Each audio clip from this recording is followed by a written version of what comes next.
Supercrack Estrella presenta La bóveda celeste. De la atmósfera de Camille Flammarion, de 1873, muestra a un peregrino observando la mecánica celestial en 1906, el astrónomo alemán Wilhelm Julius Forster, 1832-1921, publicó un libro de divulgación científica titulado Von der Atmosphäre zum Himmelsraum, que incluía una imagen muy enigmática, y que reproducimos aquí en Supercrack Estrella.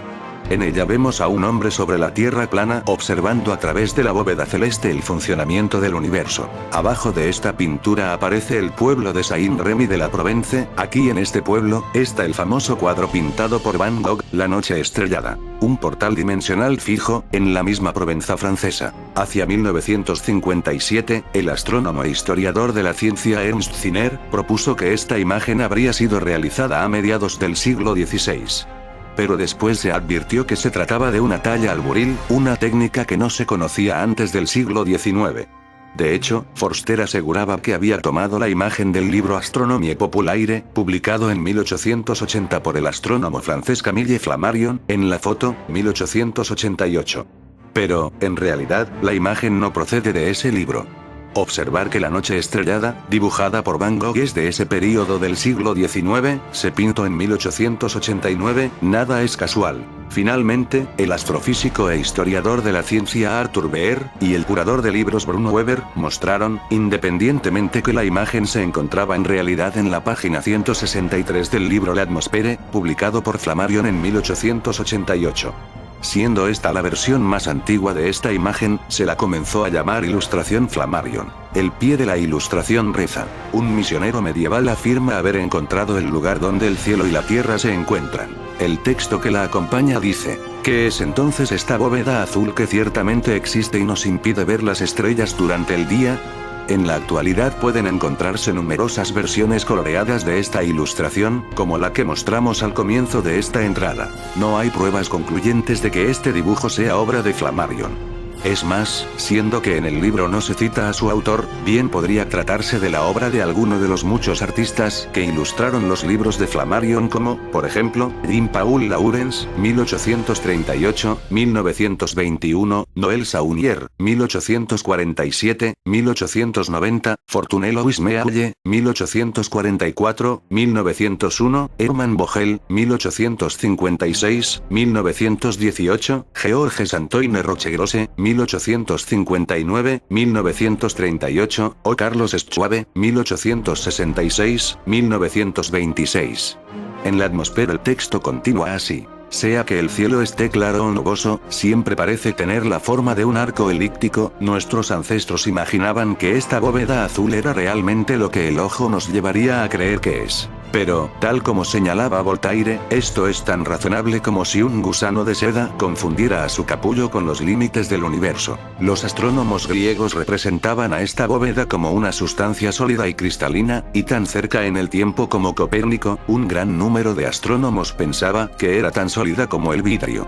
Los poetas latinos ubicaban a las divinidades del Olimpo y su corte mitológica arriba de esta bóveda, por encima de los planetas y las estrellas fijas. Antes de que se supiese que la Tierra se movía en el espacio, y que el espacio está en todos lados, los teólogos habían instalado a la Trinidad en el Empíreo, al igual que a la jerarquía angelical, los santos y el Sebaot. Un misionero de la Edad Media incluso nos decía que, en uno de sus viajes en busca del paraíso terrenal, había alcanzado el horizonte donde la Tierra y el cielo se encuentran, y que había descubierto un cierto punto donde no se unían y donde se podía pasar por debajo del techo de los cielos, y aún así esta bóveda no tiene, de hecho, existencia real.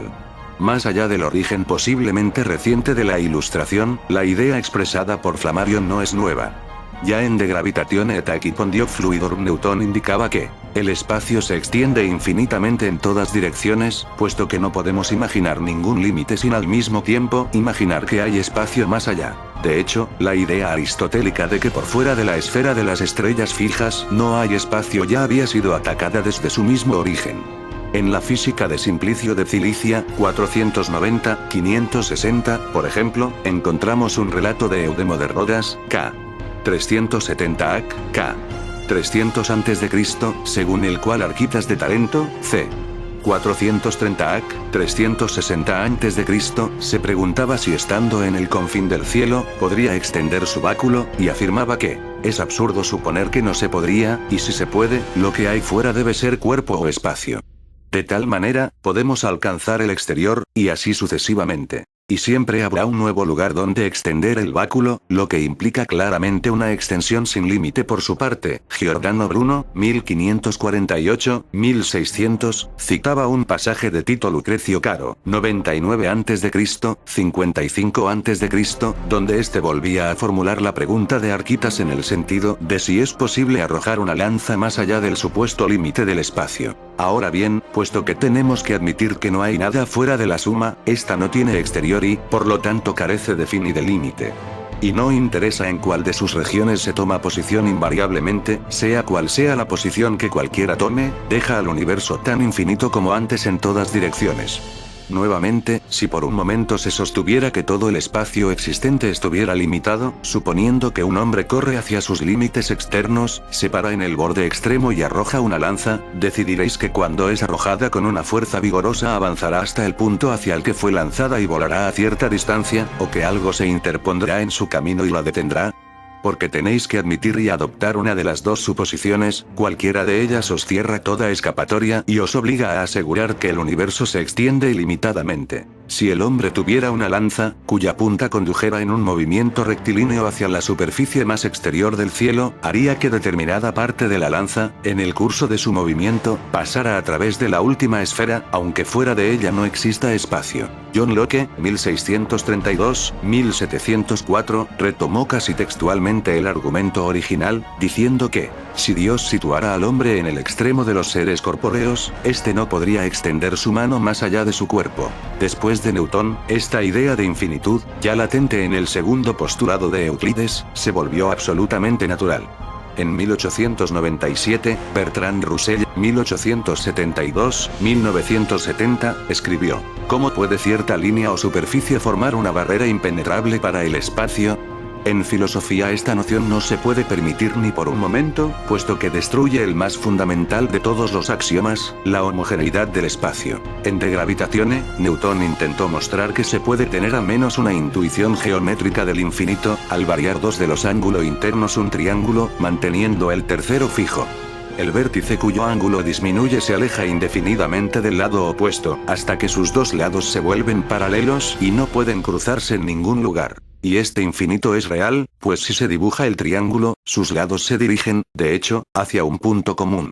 Y este punto existe, aun cuando podríamos imaginar que cae fuera de los límites del universo físico, más allá de toda distancia. Ciertas cosas son infinitas por su naturaleza y no pueden en modo alguno concebirse como finitas. Ciertas cosas lo son en virtud de la causa de la cual dependen, aunque cuando se conciben abstractamente pueden dividirse en partes y ser consideradas como finitas. Ciertas otras, por último, pueden decirse infinitas o indefinidas, porque no pueden igualarse a número alguno, si bien cabe concebirlas como mayores o menores. El Panteón de Agripa y la cúpula perfecta. Sobre estos muros se apoya la enorme cúpula de 5000 toneladas, como una gigante semiesfera que parece representar la bóveda celeste. En la cúspide de la cúpula se abre un óculo de casi 9 metros de diámetro que aportaba luz natural. En el interior, la cúpula está adornada por 5, el número de planetas conocidos por los romanos, hileras concéntricas de 28 cuadrículas cada una. En tiempos de Adriano, el número 28 se relacionaba con la perfección. Un número perfecto es aquel número natural que es igual a la suma de sus divisores naturales a excepción de él mismo, 28 igual 1 2 4 7 14. Antiguamente, el interior de la cúpula estaba revestido de bronce dorado. El tamaño de estas cuadrículas va disminuyendo a medida que nos elevamos hacia el óculo.